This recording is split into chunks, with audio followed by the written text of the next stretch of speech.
আপনাদের কথা শোনা দরকার ছিল, আমরা শুনছি। এখন কি করব কি না করবো সেটা আমাদের সিদ্ধান্ত। ভাইয়েরা, একটা কথা বলি, ডিএমপি কমিশনার বলেছেন 7ই জানুয়ারির মধ্যে তিনি চার্জশিট দাখিল করবেন। আমাদেরকে ইতিপূর্বে জানানো হয়েছে যে 90% কাজ ইতিমধ্যেই হয়ে গেছে। 10% কাজ করতে আপনার 7 তারিখ পর্যন্ত লাগবে কেন? আগামী 3 দিনের মধ্যে আপনাকে চার্জশিট দাখিল করতে হবে।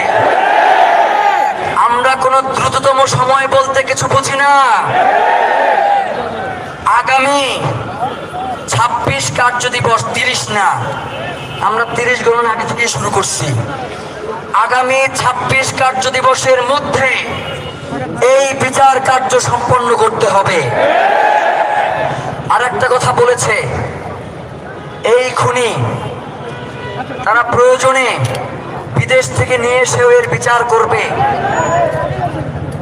এই খুনের সব থেকে ছোট গুটি হচ্ছে যে এই খুনিটা করেছে।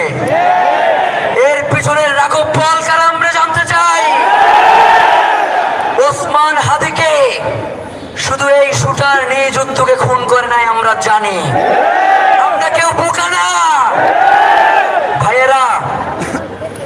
তার খুনিকে শুধু নিয়ে আসলেই হবে না, এই খুনের পিছনে কারা কারা রয়েছে আমাদেরকে জানাতে হবে।